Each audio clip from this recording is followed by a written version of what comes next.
एका छोट्याशा गावात गणपत नावाचा एक शेतकरी राहत होता. अगं गौरी, आज पुन्हा शेतात काहीच दिसलं नाही. सगळं पीक पूर्णपणे उद्ध्वस्त झालं. अरे देवा, इतकी मेहनत करूनही शेताने साथ दिली नाही, तर आता आपण काय करायचं? बाबा, यंदाही आपल्या शेतात गहू येणार नाही का? नाही ग बाळा, यावेळी पावसाने सगळंच मातीमोल करून टाकलं. अहो बाबा, तुम्ही काळजी करू नका. देव नक्कीच काहीतरी मार्ग काढेल. अगं, मार्ग कसा निघणार जेव्हा शेतातून काहीच मिळत नाही? तेव्हा पोट कसं भरायचं? वर कर्जाचा डोंगर दिवसेंदिवस वाढत चाललाय. अहो, इतकी चिंता करू नका. देव जेव्हा दुःख देतो तेव्हा त्यातून बाहेर पडण्याचा मार्गही दाखवतो. अगं, पण हे कर्ज आपण फेडायचं तरी कसं? गावातले लोकही रोज टोमणे मारतात. पीक पूर्णपणे नष्ट झाल्यानंतर गणपतच्या घरात निराशेचं सावट पसरलं होतं. रोज कसाबसा चुलीवर स्वयंपाक व्हायचा, पण घरातील प्रत्येकाच्या डोळ्यात भविष्याची चिंता स्पष्ट दिसत होती. पण संकट इथेच थांबलं नाही. गावातील सावकार आणि देणेकरी आता रोज त्यांच्या दारात येऊन पैशांची मागणी करू लागले. अरे गणपत, अजून किती दिवस टाळाटाळ करणार? महिना संपून दुसरा महिना आला, माझे पैसे परत दे. अहो दादा, यंदा पीक पूर्णपणे खराब झालं. मला थोडा वेळ द्या. तुमचा एक एक रुपया मी परत करीन. अरे, आता वेळ संपली आहे. पुढच्या वेळी रिकाम्या हाताने दिसलास तर परिणाम चांगले होणार नाहीत. अरे गणपत, माझ्या पैशांवरचं व्याज दिवसेंदिवस वाढत आहे. उद्यापर्यंत पैसे दिले नाहीस तर तुझ्या घरातील सामान जप्त करीन. इतकं बोलून ते तिथून निघून गेले. अहो, हे लोक आता खूप दबाव टाकू लागले आहेत. आपण एवढे पैसे आणणार तरी कुठून? अहो, इतका विचार करू नका, नाहीतर काळजीनेच तब्येत बिघडेल. अगं सावित्री, आता माझ्या अंगात ताकदच उरली नाही. सतत डोकं जड झाल्यासारखं वाटतं. अहो, शुद्धीवर या. तुम्हाला अचानक काय झालं? अगं आई, बाबांना काय झालं? बाबा बाबा, उठा ना. त्या संध्याकाळी संपूर्ण कुटुंब चुलीजवळ बसलं होतं. ताटात फक्त साधा राजमा भात होता, पण या साध्या सुध्या जेवणातून त्यांच्या आयुष्याला नवं वळण मिळणार होतं. गौरी हसत म्हणाली, अगं आई, तुझ्या हातचा राजमा भात तर संपूर्ण गावात सर्वात चविष्ट असतो. अगं वेडे, असं काही नसतं. प्रत्येकाला आपल्या घरचं जेवण चविष्टच वाटतं. अगं, पण या चवीने आपलं कर्ज थोडंच फेडलं जाणार आहे का?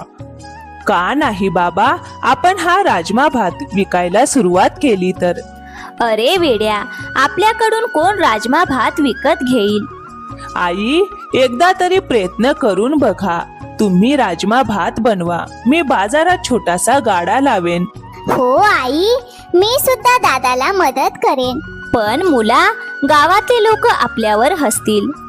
अगं आई, लोक हसू देत, पण एकदा का त्यांनी तुमच्या हातचा राजमा भात चाखला तर ते पुन्हा पुन्हा आपल्याकडेच येतील. चला, बरं करून पाहूया. कदाचित देवाचीही हीच इच्छा असेल. अगं आई, मग तू राजमा भात बनवायची तयारी कर. मी उद्या सकाळी बाजारातून सगळं सामान घेऊन येतो. ठीक आहे, उद्यापासून आपण नव्याने सुरुवात करूया. एका छोट्याशा कल्पनेने त्यांच्या आयुष्यात आशेचा नवा किरण उजळला. आता माधवच संपूर्ण कुटुंबाचा आधार बनला होता. मग दुसऱ्या दिवशी सकाळी माधव एक छोटी पिशवी घेऊन बाजारात गेला. अहो काका, मला राजमा आणि तांदूळ द्या. अरे माधव, तुझे बाबा तर शेतकरी आहेत ना? तुमचं स्वतःचं शेत आहे ना? मग बाजारातून राजमा आणि तांदूळ कशाला घेतोयस? हो काका, पण यंदा शेताने साथ दिली नाही. आई राजमा भात बनवणार आहे आणि आम्ही बाजारात गाडा लावणार आहोत. अरे वा, खूप छान विचार आहे मुला. हे घे, उत्तम दर्जाचा राजमा आणि तांदूळ देतो. शिवाय तुझ्यासाठी थोडी किंमतही कमी करतो. काका, माझ्याकडे सध्या एवढेच पैसे आहेत. अरे, काही हरकत नाही. उरलेले पैसे नंतर दे. प्रामाणिकपणे मेहनत करशील तर सगळं पुन्हा मिळवशील. मग दुसऱ्या दिवशी पहाटे सूर्य उगवला.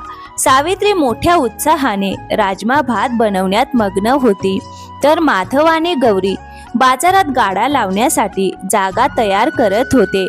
त्यांच्या संघर्षाची ही पहिलीच खरी परीक्षा होती. तेवढ्यात एक ग्राहक गाड्या जवळ आला. अरे मुला, एका ताटाची किंमत किती आहे? अहो काका, फक्त 60 रुपये. अरे मग एक ताट वाढ. ग्राहकाने राजमा भात खाल्ला आणि आनंदाने म्हणाला, अरे वा, अप्रतिम चव आहे. मी पुन्हा नक्की येईन. थोड्याच वेळात दुसरा ग्राहक आला. मलाही एक ताट द्या. पहिल्या दिवशी फक्त 3च ग्राहक आले, पण तिघेही समाधानाने आणि आनंदाने परतले. संध्याकाळ झाली. पहिला दिवस संपला. थकवा, आशा आणि थोडीशी भीती प्रत्येकाच्या चेहऱ्यावर स्पष्ट दिसत होती. घरी परतल्यावर सगळे एकत्र बसले. दिवसभर चिंतेत असलेले गणपत स्वतःला आवरू शकले नाहीत. काय रे माधव, पहिला दिवस कसा गेला? कोणी ग्राहक आला होता का? हो बाबा, फक्त 3 ग्राहक आले होते, पण तिघांनी आईच्या हातच्या राजमा भाताचं खूप कौतुक केलं. त्यापैकी एकाने तर उद्याही पुन्हा येणार असल्याचं सांगितलं आहे. अरे, म्हणजे सुरुवात तर चांगली झाली. आजची कमाई फक्त 180 रुपये झाली. अरे मुला, पैसे आज कमी मिळाले असले तरी नाव कमावलं की ग्राहक आपोआप येतील. शेतीत जसं आधी बी पेरावं लागतं, तसंच हा गाडाच आता आपलं नवं शेत आहे. मग दुसऱ्या दिवशी सकाळपासून ग्राहकांची गर्दी वाढू लागली. एक ग्राहक म्हणाला, अरे भाऊ, इकडेही एक ताट वाढ. तेवढ्यात गावातील एक माणूस आला आणि म्हणाला, अरे ऐका, सरपंचांनी तुमच्या राजमा भाताची खूप प्रशंसा ऐकली आहे.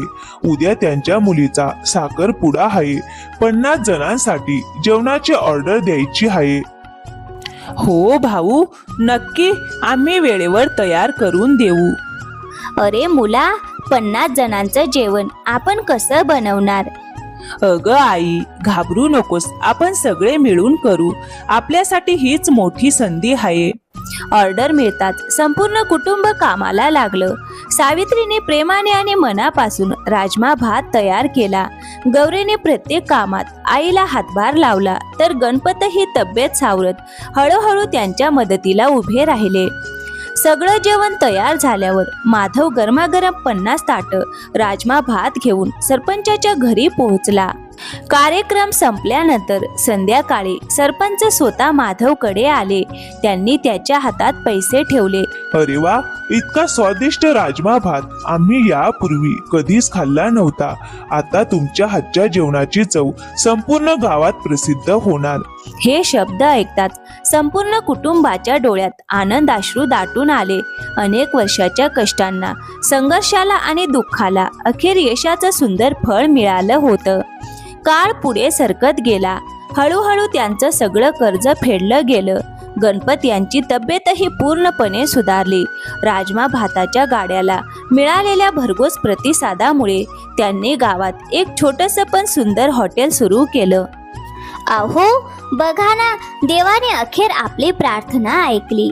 हो सावित्री, एकेकाळी आपलं शेत उद्ध्वस्त झालं होतं, पण आज आपल्या मुलाच्या दूरदृष्टीने आपल्याला नव्या आयुष्याचं शेत मिळालं आहे.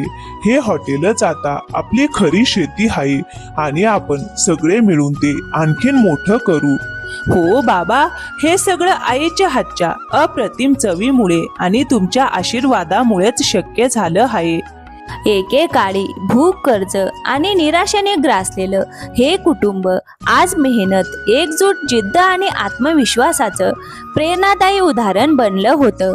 त्यांच्या संघर्षाने सिद्ध करून दाखवलं की संकट कितीही मोठं असलं तरी कष्ट, चिकाटी आणि कुटुंबाची साथ असेल तर यशाचा मार्ग नक्की सापडतो. तर मित्रांनो, या कथेतून आपल्याला शिकायला मिळते, संकट हे कायमचं नसतं. योग्य विचार आणि मेहनत यामुळे प्रत्येक संकटावर मात करता येते. तर मित्रांनो, कशी वाटली आजची कथा? आवडली असेल तर आपल्या मित्रांसोबत शेअर करा आणि हो, चॅनलवर नवीन असाल तर प्लीज चॅनलला सबस्क्राईब करायला विसरू नका. थँक्यू. धन्यवाद मित्रांनो.